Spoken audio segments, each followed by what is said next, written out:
Authentic is sponsored in whole by Voice of Prophecy.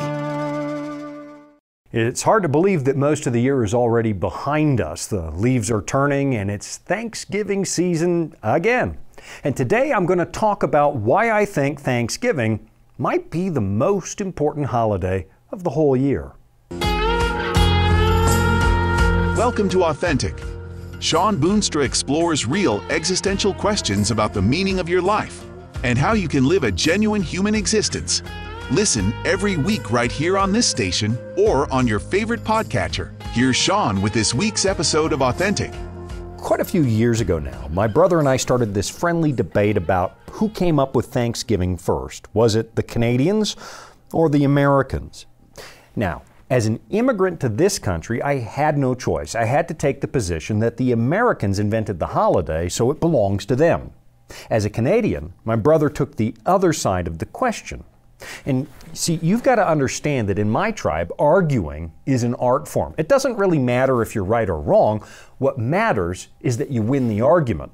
And I'll admit, debating is a pastime that's kind of served me well because it taught me to examine other people's points of view very carefully so that I at least understand them, even if I don't agree. And I guess I owe some of the perspectives I've adopted on this show to a lifetime of debate. Anyway, back to the rather meaningless debate about who invented Thanksgiving. The story we tell in America is rooted in the first harvest the Pilgrims enjoyed in November of 1621, when the Wampanoag Indians famously joined the Pilgrims for a celebratory feast. And we don't know for sure that they were eating turkey that day. We do know they were eating birds, as recorded by the famous pilgrim Edward Winslow, who actually made a note of what they did that day. He writes, "Our harvest being gotten in, our governor sent 4 men on fowling, so we might after a special manner rejoice together after we had gathered the fruits of our labors. They 4 in one day killed as much fowl as with a little help beside served the company almost a week." Now, as you probably know, food wasn't exactly abundant for those early colonists, and they suffered a lot of hardship when they first arrived. In fact, if the Wampanoags had not taught them how to survive in the New World, they probably wouldn't have made it. So the story of Thanksgiving in America is really well known, even legendary. I mean, when I was growing up in Canada, even we watched the American Thanksgiving specials because most of the TV shows we watched were bleeding over the border from the United States. And so when I moved here, I already understood the cultural importance of your biggest holiday. So that's the American version of Thanksgiving, and I still maintain that it's a much bigger deal here than it ever was in Canada. I mean, don't get me wrong, Canadians also celebrate Thanksgiving, but they do it more than a month before we do, because way up there above the 49th parallel, the harvest comes a lot earlier than it does down here. So they celebrate Thanksgiving in October. And while the holiday is important to Canadians, it's nowhere near as important as it is down here. In the United States, Thanksgiving almost seems bigger than Christmas, but not so much where I was born. I mean, they still have turkey and cranberry sauce and pumpkin pie and special sermons in church about being thankful and even a little bit of football. But in Canada, I could safely schedule other events across Thanksgiving and not create a problem. In fact, I used to host a major fundraising event on Thanksgiving, and it didn't kill attendance. Gene and I even got married on Thanksgiving, and everybody still turned out. As most of you know, that would not happen in America. The first official Thanksgiving in Canada was in 1879, nearly 250 years after the Pilgrims celebrated theirs. But of course, the practice of Thanksgiving, or at least the tradition of harvest festivals, goes back a lot further than that. So, in some regards, I'll admit my brother was at least partly right. History records a Thanksgiving festival in Canada back in 1579, more than 40 years before the famous dinner at Plymouth.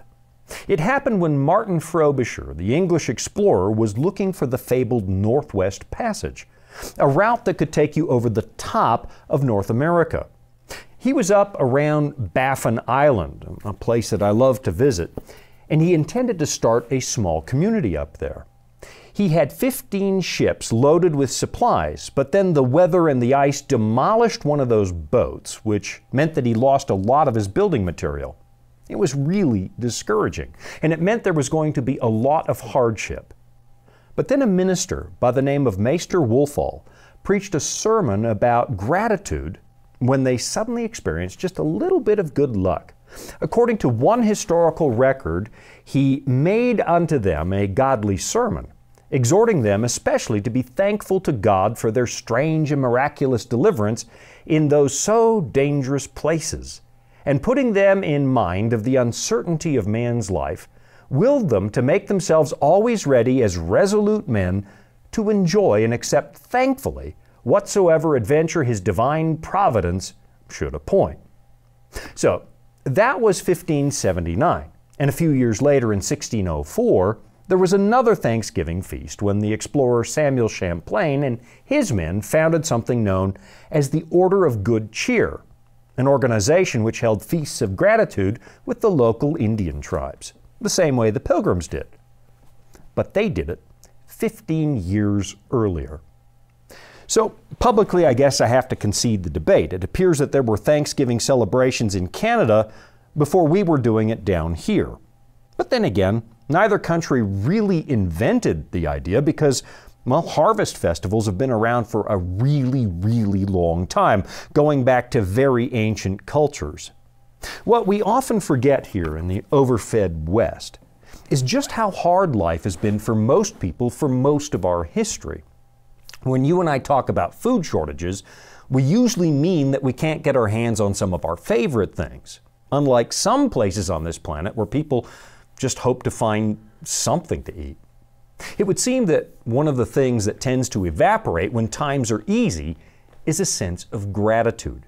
Here in the West, the more we have, the more we appear to feel entitled to have it. Today, after the dramatic secularization of Western society, there are still millions of people who continue to pray before they eat. It's a gesture of gratitude. But for many well-meaning North Americans, I think that prayer has become something of a superstition, something they do from a sense of obligation more than an actual sense of gratitude.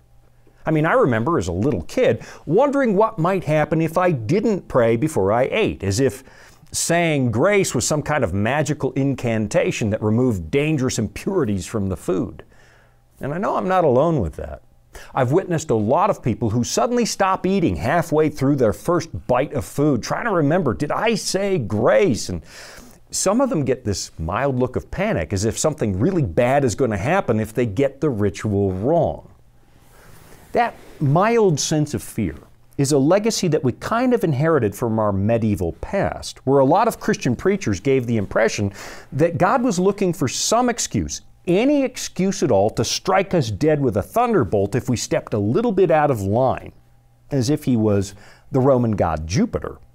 Because of that, a lot of the religious rituals back then were intended to just stave off the wrath of God, and a prayer before dinner wasn't really a matter of faith. It was just one more thing you added to your list of religious good deeds in order to keep yourself out of the fires of hell. Of course, I'm not questioning the practice of saying grace, because gratitude is a good thing, and Christians have noted that Jesus set the example. In Luke 22, at the Last Supper, you'll notice that Jesus took bread, gave thanks and broke it, and gave it to them, saying, "This is my body which is given for you. Do this in remembrance of me." Now, that's just the tip of the iceberg when it comes to the Bible's advice that you and I cultivate an attitude of thankfulness. And in a world where people seem to feel more and more entitled, and where things like civility and gratitude seem to be fading into the background, maybe this is something we could afford to revisit, especially during Thanksgiving. I'll be right back after this. Life can throw a lot at us. Sometimes we don't have all the answers. But that's where the Bible comes in. It's our guide to a more fulfilling life. Here at the Voice of Prophecy, we've created the Discover Bible Guides to be your guide to the Bible. They're designed to be simple, easy to use, and provide answers to many of life's toughest questions. And they're absolutely free. Sign up at BibleStudies.com today and start your journey of discovery. This is Authentic with Shawn Boonstra and the Voice of Prophecy. I think one of the reasons we often don't feel very thankful is ironically because we have so much to be thankful for. I mean, don't get me wrong, life on planet Earth is just as frustrating as it used to be, at least from an emotional perspective. But a lot of our material needs are being met in a way that would have surprised the socks off our ancestors. Even the poor among us are much better off than the poor of the past. And overall, our level of material prosperity easily outstrips almost every generation that came before us. In fact, many of us live far more conveniently than medieval nobles did. But somehow, at the same time, we seem to be less thankful than they were, and I sometimes wonder if a little bit of hardship might not be a good thing. And judging by the state of the world right now, I have a sneaking suspicion there's a bit of hardship coming down the pike. I was born at a very privileged time in history, certainly more privileged than even my own parents. I don't have to deal with Nazi occupation or state-orchestrated famines. I didn't even have to deal with things like polio or iron lungs because a lot of those kinds of problems had been mostly eliminated by the time I drew my first breath. I didn't have to go and fight a war. I didn't have to go and beg on a street corner hoping for just enough change to get something to eat. I mean, it doesn't mean that my life was easy because it really wasn't. But it was certainly easier for me than the people who came before me. And yet my generation, the ones coming after me as well, somehow we seem a lot less thankful and we assume that we deserve what we have, maybe more. So maybe today, in light of the Thanksgiving holiday, I'd like to share some reminders from the Scriptures that Christian believers should always be cultivating gratitude. And I think I want to start with a passage from the book of Philippians, which was written by the Apostle Paul, a man whose life was anything but easy. He writes in Philippians chapter 4, "Be anxious for nothing, but in everything by prayer and supplication with thanksgiving, let your requests be made known to God, and the peace of God, which surpasses all understanding, will guard your hearts and minds through Christ Jesus." Now, there's a lot of information packed into that short verse, so let's see if we can just unpack it a little bit. First of all, I want you to notice that he writes this in the context of people having serious problems. The Philippians were anxious, which is a phenomenon that is certainly widespread again today. In fact, something like 40 million adults in this country find themselves struggling with an anxiety disorder during any given year. We might be the most prosperous generation in the history of the world, but it's starting to look like we might also be one of the most anxious. And while some people are dealing with a genuine mental illness or a devastating condition like PTSD, which might require some professional help, for the rest of us, Paul is offering a remedy for anxiety. He says, "Be anxious for nothing," which implies that you have a choice. Now, I don't know about you, but for me, simply choosing not to be anxious, well, that hasn't really worked very well.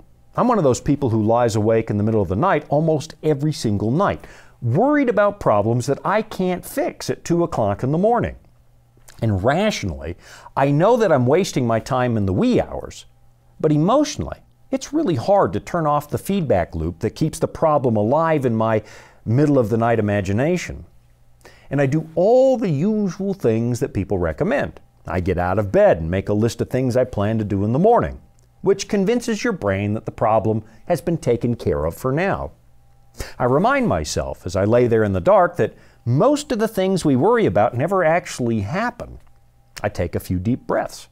I listen to the radio to distract myself. And all of those exercises certainly help, but it's not enough. So Paul adds another very important component to the power of choice, and that's the practice of gratitude. Be anxious for nothing, he says. And you'll notice he doesn't say, try not to be anxious. He just tells you not to do it, which is a command. And at first glance, that's a tall order. I mean, how in the world do you just shut off your obsessive thinking? Well, Paul suggests that we do it by bringing those thoughts to God with prayer and supplication. In other words, take the problem and give it to somebody far more capable than you.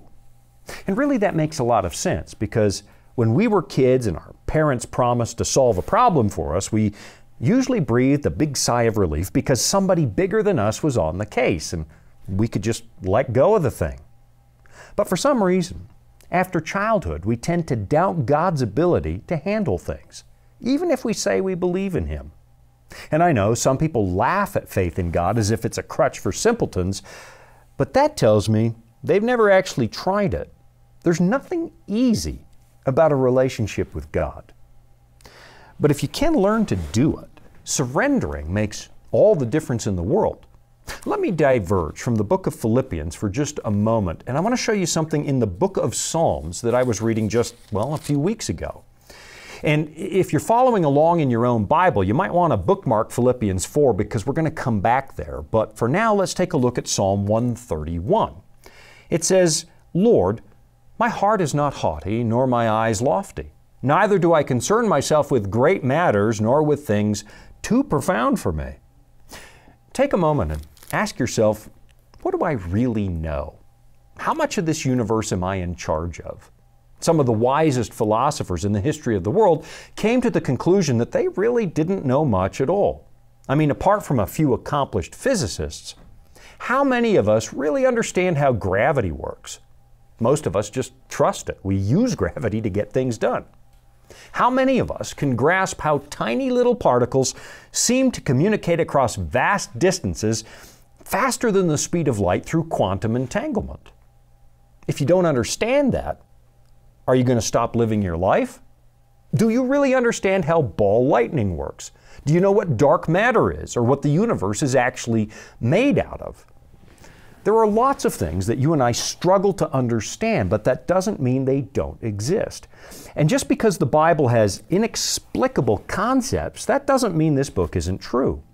In fact, if this book was inspired by an omniscient, infinite God, you'd have to expect that you don't understand it all. But that's another show for another day, and we got to get back to Psalm 131. David simply tells us that he doesn't waste a lot of time worried about the things he doesn't understand.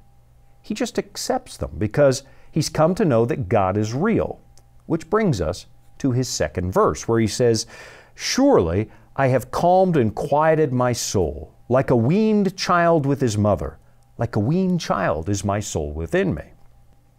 One of the most frequent metaphors found in the Bible is the image of parenthood. Over and over, the Bible describes God as our Father and you as His child. And here in the Psalms, David tells us what kind of children we are. He says, we're weaned, which means that from heaven's perspective, you and I have barely moved beyond the stage of complete and utter helplessness. We're like toddlers, maybe even younger. The only real skill from a cosmic perspective that we've developed is the ability to eat a little bit of solid food. Now, you and I like to think that in the cosmic scheme of things, the human race has reached some kind of developmental pinnacle. We think you and I are the executive chefs and master painters of the universe, but according to the Bible, we're still busy making mud pies and meaningless scribbles with crayons. And judging by the mess we've made of this planet, there's a really good chance that the human race is probably still at the stage of soiling its diapers. Of course, it's not that we're completely helpless, because we're not. I mean, the human race is incredibly inventive, incredibly resourceful, at times incredibly inspiring, but I don't think there are too many people who would say that somehow the human race has arrived.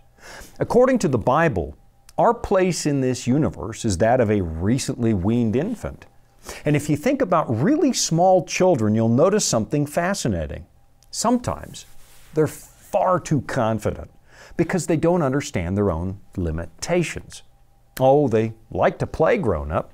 They like to try and convince us that they're ready for life. But then at other times, they're far too frightened, hiding behind their mother's skirt, and we have to convince the little ones to exercise a little more courage.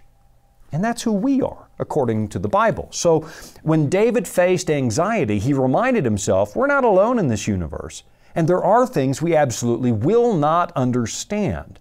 But at the same time, we're children who have a Father, and we can leave the biggest problems with Him. David says that's how he calmed and quieted his soul. I'll be right back after this. Retirement planning can be a stressful process, but it doesn't have to be. The friendly people at the Voice of Prophecy can walk you through the entire process and explain all of your options based on your specific needs. Whether you'd like to set up a trust for income or make a gift that will benefit your loved ones and change lives through the Voice of Prophecy, we're here to help. To learn more, call 1-800-348-5993. Here at the Voice of Prophecy, we're committed to creating top-quality programming for the whole family, like our audio adventure series, Discovery Mountain. Discovery Mountain is a Bible-based program for kids of all ages. Your whole family will enjoy the faith-building stories from this small mountain summer camp and town. With 24 seasonal episodes every year and fresh content every week, there's always a new adventure just on the horizon. Check it out today at discoverymountain.com. This is Authentic with Shawn Boonstra and the Voice of Prophecy. Just before the break, we were looking at Psalm 131, where David reminds us that we're barely weaned children when it comes to our place in the universe. But he also suggests we have a Father who knows we can't always fend for ourselves, and he says we can learn to trust Him. We can let go of those obsessive thoughts that plague us, and we can find comfort in knowing that somebody else is going to deal with the things we can't control. Now, of course, it's easier to say that than to do it. But I've got to tell you, even though I haven't mastered this by a long shot, as the years go by, it's definitely getting better. David concludes by saying, "O Israel, hope in the Lord, from this time forth and forever." Now, before the clock runs out on me yet again, let's go back to that passage in the book of Philippians, chapter 4, where Paul is giving us some advice for dealing with anxiety. "Be anxious for nothing," he writes, "but in everything by prayer and supplication with thanksgiving. Let your requests be made known to God, and the peace of God, which surpasses all understanding, will guard your hearts and minds through Christ Jesus." Sometimes you'll hear Christians refer to something they call the peace that passes understanding, and this is what they're talking about. It's the peace of mind you get when you realize you're a cosmic toddler with a heavenly Father, a personal God, a God who's very interested in what happens to you. And the secret, according to Paul, is not only leaving your problems with God, but leaving them behind with an attitude of thanksgiving. In other words, be grateful for what you have. That's the reason that Thanksgiving is really my favorite holiday. I mean, yeah, I enjoy the nice meal that Jean makes. She's a much better cook than me. And yeah, I've been known to crash on the couch and watch a little football when my tummy is full, but it's the original concept behind the holiday that really makes me treasure it. I mean, other holidays like Christmas, they come with a lot of stress and a lot of activity and a lot of obligation. But there's something pure about Thanksgiving. It gives us an opportunity to stop and be grateful, which is huge when it comes to finding real peace of mind. You know, back when the Pilgrims celebrated that first Thanksgiving in 1621, they had a lot to be thankful for. A lot of their friends and family had died from the brutal hardship of living in Plymouth, especially in the winter.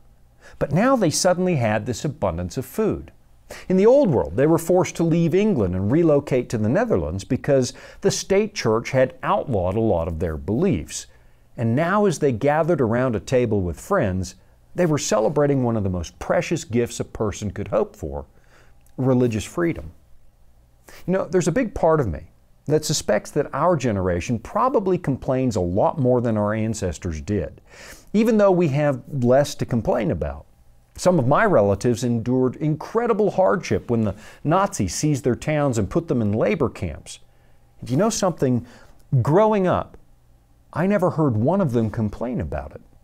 They had to work harder than we do. They had far fewer prospects of an easy life, and they lived life with a smile and a heart full of gratitude.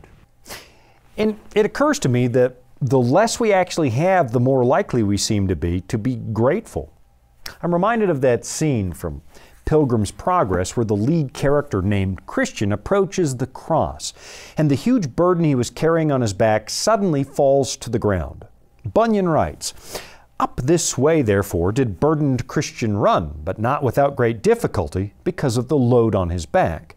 He ran thus till he came to a place somewhat ascending, and upon that place stood a cross, and a little below in the bottom a tomb.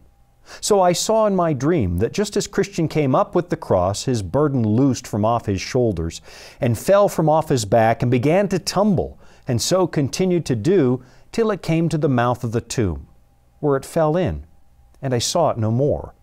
Then was Christian glad and lightsome, and said with a merry heart, He hath given me rest by His sorrow, and life by His death.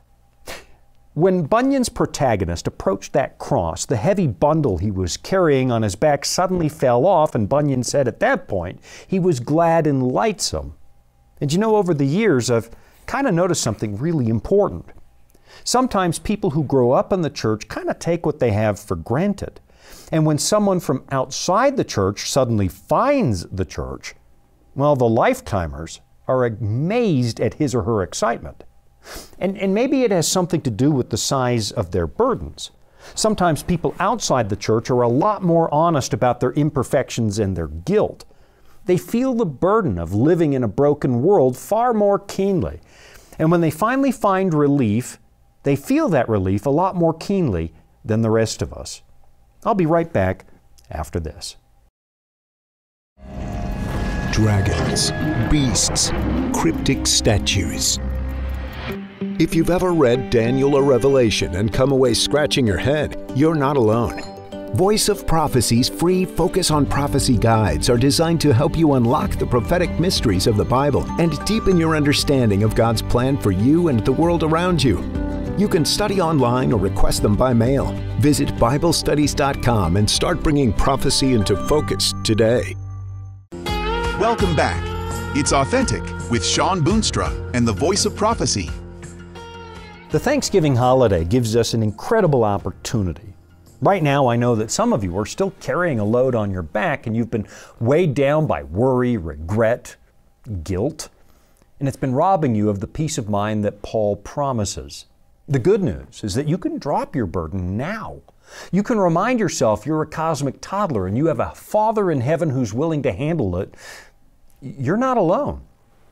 This is an opportunity to practice real gratitude and quit living with brutal anxiety. Maybe take a moment to express out loud what you're grateful for. Just sit there for a moment and make a list, and then read that list and choose to be thankful. I think you might start to get a sense of what those pilgrims felt in 1621. And once you've done this once, rehearse what you're thankful for, I'm guessing you're going to want to do it a whole lot more often. I'm Shawn Boonstra. Thanks for watching. Thanks for joining us this week, and happy Thanksgiving. You've been listening to Authentic, sponsored by Voice of Prophecy. Remember, you can listen every week right here at the same time. And thank you. Authentic is funded by listeners just like you. You can support at voiceofprophecy.com. That's also where you can find all the episodes you missed, or where you can listen again. That's voiceofprophecy.com.